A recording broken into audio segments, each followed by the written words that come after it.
నమస్కారం. ఈ మధ్య భారత ఆర్థిక వ్యవస్థ గురించి ఒక పెద్ద వార్త వింటున్నాం. అదేంటంటే జపాన్ను దాటి మనము ఇప్పుడు ప్రపంచంలో 4వ అతిపెద్ద ఆర్థిక వ్యవస్థగా అయ్యాం. త్వరలోనే 3వ స్థానానికి కూడా వెళ్తామని అంటున్నారు. కానీ ఈ ర్యాంకులు, ఈ నెంబర్ల వెనుక అసలు కథేంటి? మనం కేవలం ఒక పెద్ద ఆర్థిక వ్యవస్థగా మారితే సరిపోతుందా? లేక మన 140 కోట్ల ప్రజలకు మేలు చేసే గొప్ప ఆర్థిక వ్యవస్థగా మారాలా? ఈరోజు మనం దీనిపై కొంచెం లోతుగా చర్చిద్దాం. ఇది చాలా ముఖ్యమైన ప్రశ్న అడిగారు. ఎందుకంటే మనం తరచుగా ఈ ర్యాంకుల మాయలో పడిపోతాం. ప్రస్తుతానికి మనకంటే మున్నున్నవి అమెరికా, చైనా, జర్మనీ. అయితే ఇక్కడ చిన్న విషయం ఉంది. జీడీపీని 2 రకాలుగా కొలుస్తారు. ఓ అలాగా? అవును. ఒకటి నామమాత్రపు జీడీపీ, అంటే డాలర్లలో మన ఆర్థిక వ్యవస్థ విలువ అన్నమాట. మనం ఇప్పుడు 4వ స్థానంలో ఉన్నది ఈ లెక్క ప్రకారమే. అంటే కేవలం డాలర్ విలువ ప్రకారమా? అవును. కానీ రెండోది ఇంకా ఆసక్తికరంగా ఉంటుంది. దాన్ని కొనుగోలు శక్తి సమానత్వం, అంటే పీపీపీ అంటారు. పీపీపీ అదేంటి? సింపుల్గా చెప్పాలంటే మన డబ్బుతో మనం ఇక్కడ ఎన్ని వస్తువులు కొనగలం అనేది. ఉదాహరణకు, అమెరికాలో ఒక కాఫీకి $5 మన దగ్గర అదే కాఫీకి మహా అయితే $1 అవుతుంది. నిజమే. ఈ తేడాని లెక్కలోకి తీసుకుంటే మన ఆర్థిక వ్యవస్థ పరిమాణం ఇప్పటికీ $14 ట్రిలియన్ ప్రపంచంలో 3వ స్థానంలో ఉంది. వావ్! అంటే ఒక రకంగా మనం ఇప్పటికే 3వ స్థానంలో ఉన్నాం అన్నమాట. ఇది చాలామందికి తెలీదేమో. ఇక వృద్ధి రేటు విషయానికొస్తే అది అద్భుతంగా ఉందని అంటున్నారు. 2025-26 రెండవ త్రైమాసికంలో మన జీడీపీ వృద్ధి 8.2% నమోదైంది. ఇది చాలా ఎక్కువ కదా? అవును. గత 6 త్రైమాసికాల్లోనూ ఇదే అత్యధికం. ప్రపంచ బ్యాంక్, ఐఎంఎఫ్ ఇలా అన్ని పెద్ద సంస్థలు మన వృద్ధిని పొగుడుతున్నాయి. అసలు మనం ఇంత వేగంగా ఎలా ఎదుగుతున్నాం? దీని వెనక మ్యాజిక్ ఏంటే? దీనికి ఒక్క కారణమని చెప్పలేం. ఇది చాలా అంశాల కలయిక. కాని అన్నింటికన్నా ముఖ్యమైనది మన ఆర్థిక వ్యవస్థకు వెన్నెముక్క లాంటిది: దేశీయ వినియోగం. అంటే మన ప్రజలు చేసే ఖర్చా? కరెక్ట్. ఇది మన జీడీపీలో దాదాపు 60% ఉంటుంది. మన ఎకానమీకి అసలైన ఇంజన్ ఇదే. ఒక్క నిమిషం, ఇక్కడ నాకొక డౌట్. ఈ వినియోగమంతా నిజమైన ఆదాయ వృద్ధి వల్ల, లేక ఈఎంఐలు, క్రెడిట్ కార్డ్ డబ్బుల మీద? ఎందుకంటే ఈ మధ్య పర్సనల్ లోన్స్ విపరీతంగా పెరిగాయని డేటా చెప్తుంది కదా. ఇది చాలా మంచి పాయింట్. మీరు చెప్పింది నిజమే. రుణాలపై ఆధారపడటం పెరిగింది. దానిపై ఆర్బీఐ కూడా ఆందోళన చెందుతోంది. కానీ అదే పూర్తి చిత్రం కాదు. దాని వెనుక నిజమైన వృద్ధి కూడా ఉంది. ముఖ్యంగా గ్రామీణ ప్రాంతాలలో డిమాండ్ పెరుగుతోంది. దీనికి తోడు పట్టణీకరణ కూడా చాలా వేగంగా జరుగుతోంది. 2030 నాటికి మన పట్టణ జనాభా 600 మిలియన్లుంటుందని అంచనా. 600 మిలియన్ల? అంటే దాదాపు 2 అమెరికాల జనాభా. అవును. ఈ కొత్త పట్టణ మధ్యతరగతి వాళ్ల ఆకాంక్షలు, వినియోగాన్ని మరింత పెంచుతున్నాయి. పట్టణీకరణ, మధ్యతరగతి అనగానే నాకు యువత గుర్తొస్తోంది. మన డెమోగ్రఫిక్ డివిడెండ్ గురించి చాలా మాట్లాడుకుంటాం. భారతదేశంలో సగటు వయస్సు కేవలం 29 సంవత్సరాలు. ఇది మనకు ఎంత పెద్ద బలం! ఇది మనకు అతిపెద్ద వరం. కానీ దీనికి మరో కోణం కూడా ఉంది. ఈ యువతకు మనం సరైన నైపుణ్యాలు, ఉద్యోగాలివ్వలేకపోతే ఈ వరమే శాపంగా మారే ప్రమాదముంది. నిజమే. అయితే ఈ యువజనాభా మనల్ని మరో ముఖ్యమైన చోదకం వైపు తీసుకెళ్తోంది. అదే మౌలిక సదుపాయాలు, ముఖ్యంగా డిజిటల్ పరివర్తన. అంటే రోడ్లు, పోర్ట్లు మాత్రమే కాదనమాట. కాదు. డిజిటల్ పబ్లిక్ ఇన్ఫ్రాస్ట్రక్చర్, అంటే డిపిఐ, ఒక నిశ్శబ్ద విప్లవాన్ని సృష్టించింది. ఆధార్ మనకొక డిజిటల్ ఐడెంటిటీ ఇస్తే, యూపీఐ మొత్తం పేమెంట్స్ వ్యవస్థనే మార్చేసింది. ఖచ్చితంగా. ఒకప్పుడు పర్సులో డబ్బుల్లేకపోతే ఏమీ కొనలేని పరిస్థితి. ఇప్పుడొక చిన్న కూరగాయల బండి దగ్గర కూడా క్యూఆర్ కోడ్ ఉంటోంది. అవును. దీనివల్ల ఆర్థిక వ్యవస్థలో పారదర్శకత పెరిగింది. ఇక జన్ ధన్ ఆధార్ మొబైల్ త్రయం, ప్రభుత్వ పథకాలు నేరుగా లబ్ధిదారుల ఖాతాల్లోకి వెళ్తున్నాయి. ప్రపంచ స్థాయిలో జరుగుతున్న మార్పులు కూడా మనకు కలిసి వస్తున్నాయనంటున్నారు. ఈ చైనా +1 వ్యూహం గురించి కొంచెం చెప్తారా? తప్పకుండా. అంటే ప్రపంచంలోనే పెద్ద కంపెనీలు ఒక పాఠం నేర్చుకున్నాయన్నమాట.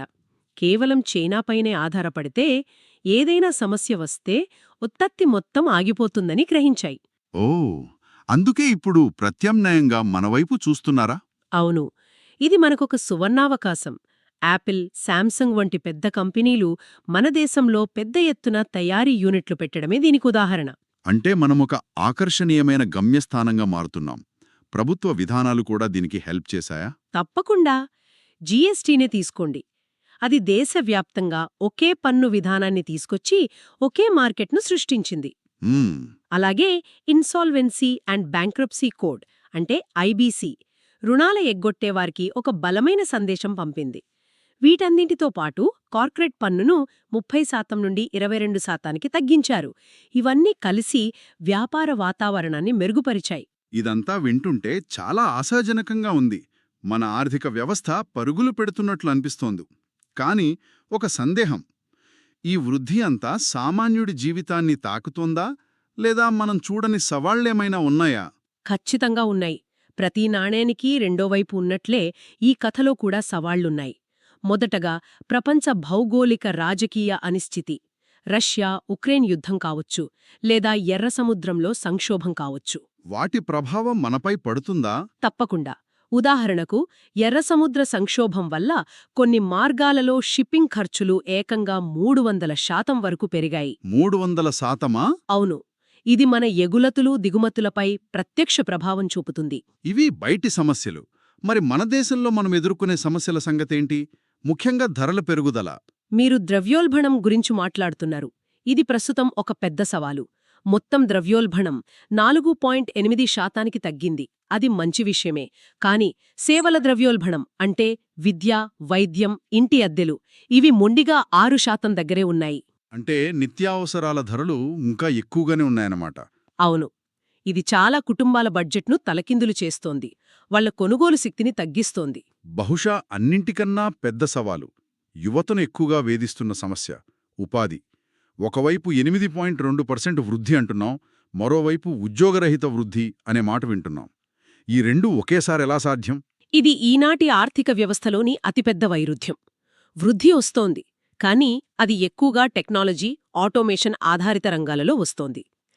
ఏఐ, ఆటోమేషన్ వల్ల తక్కువ మందితో ఎక్కువ పని చేయగలుగుతున్నారు. దీనివల్ల జీడీపీ పెరుగుతోంది. కాని ఉద్యోగాలు పెరగట్లేదు. సరిగ్గా చెప్పారు. నాస్కామ్ అంచనా ప్రకారం 2030 నాటికి మన దేశంలో 40 కోట్ల మందికి కొత్త నైపుణ్యాలలో శిక్షణ ఇవ్వాల్సుంటుంది. 40 కోట్ల? ఆ సంఖ్య వింటేనే భయంగా ఉంది. అవును. ఈ సవాలు ఎంత పెద్దదో దీన్ని బట్టి మనం అర్థం చేసుకోవచ్చు. అందుకేనా డిగ్రీలున్నా ఉద్యోగాలు దొరకని పరిస్థితి? అది ఒక ముఖ్య కారణం. దీనికి తోడు మరో పెద్ద సమస్య ఏంటంటే మన శ్రామిక శక్తిలో 80% పైగా ఇప్పటికీ అసంఘటిత రంగంలోనే పనిచేస్తున్నారు. అంటే వారికి జాబ్ సెక్యూరిటీ, పిఎఫ్ లాంటివి ఏమీ ఉండవు.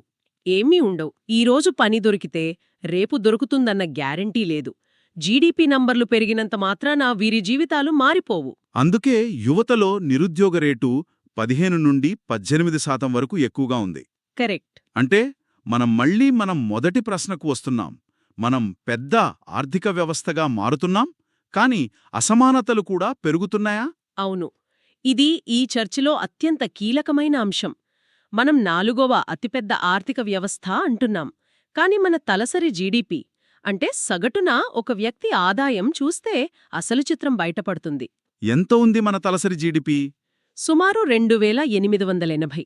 అదే మనం వెనక్కి నెట్టిన జపాన్లో ఇది సుమారు 33,900 రూపాయలు. అంటే వాళ్ల సగటు ఆదాయం మనకంటే 10 రెట్లు ఎక్కువ. అవును. ఈ వ్యత్యాసం చాలా పెద్దది. ప్రపంచ బ్యాంక్ ప్రకారం మనం ఇప్పటికీ తక్కువ మధ్య ఆదాయ దేశంగానే ఉన్నాం. ఇక్కడే అసలు విషయముంది. ఈ వృద్ధి ఫలాలు ఎవరికి వెళుతున్నాయి?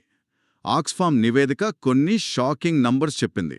మన జనాభాలో టాప్ 1% మంది దగ్గర దేశ సంపదలో 40% పైగా ఉందట. అదే సమయంలో అట్టడుగున ఉన్న 50% జనాభా అంటే దాదాపు 70 కోట్ల మంది. వాళ్ల దగ్గరెంతుంది? కేవలం 3% సంపద మాత్రమే ఉంది. నమ్మశక్యంగా లేదు. ఈ గణాంకాలు మన వృద్ధిలోని వైరుధ్యాన్ని స్పష్టంగా చూపిస్తున్నాయి. ఆర్థిక వృద్ధి జరుగుతోంది, కాని అది అందరికీ సమానంగా చేరడం లేదు. అంటే ఈ మొత్తం చర్చను సంగ్రహిస్తే, ఒకవైపు మన ఎదుగుదల, డిజిటల్ ఆవిష్కరణలు, జనాభా సామర్థ్యం అద్భుతంగా ఉన్నాయి. కాని మరోవైపు ఉద్యోగాల కల్పన, అసమానతలు, ద్రవ్యోల్బణం వంటి తీవ్రమైన సవాళ్లు కూడా ఉన్నాయి. అవును. ఈ రెండింటినీ ఎలా సమతుల్యం చేయాలి? భవిష్యత్తు ఎలా ఉండబోతోంది? భవిష్యత్ కార్యాచరణ ఇదే దిశలో ఉండాలి. కేవలం వృద్ధిపైనే కాకుండా సమ్మిళిత మరియు సుస్థిర వృద్ధిపై దృష్టి పెట్టాలి. ఏం చేయాలి దానికి? కొన్ని వ్యూహాత్మక మార్పులు అవసరం. 1. మన వాణిజ్య భాగస్వామ్యాలను విస్తరించాలి. ఆఫ్రికా, లాటిన్ అమెరికా వంటి కొత్త మార్కెట్లతో సంబంధాలు పెంచుకోవాలి. రెండవది, తయారీ రంగాన్ని బలోపేతం చేయాలి. ముఖ్యంగా సెమీకండక్టర్లు, ఎలక్ట్రిక్ వాహనాల వంటి భవిష్యత్ రంగాలలో మనం గ్లోబల్ హబ్గా మారాలి. మూడవది, యూపీఐ, ఓఎన్డీసీ వంటి వాటితో డిజిటల్ సమ్మిళితత్వాన్ని మరింత వేగవంతం చేయాలి. ప్రభుత్వం కూడా సంస్కరణ, పనితీరు మరియు పరివర్తన అనే నినాదంతో ముందుకు సాగుతోంది. ఇది దానికి సహాయపడుతుందనుకోవచ్చు. ముగింపుగా శ్రోతలను ఒక ఆలోచింపజేసే ప్రశ్నతో వదిలివేయాలనుకుంటున్నాను. మనం మూడవ అతిపెద్ద ఆర్థిక వ్యవస్థగా మారడం దాదాపు ఖాయం. కాని ఆలోచించాల్సిన అసలు ప్రశ్న ఏమిటంటే, భారతదేశం ఎలాంటి ఆర్థిక శక్తిగా మారాలనుకుంటోంది?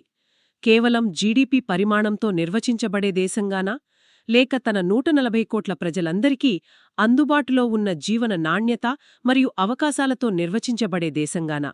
ఆ సమాధానంపైనే మన నిజమైన భవిష్యత్తు ఆధారపడి ఉంటుంది.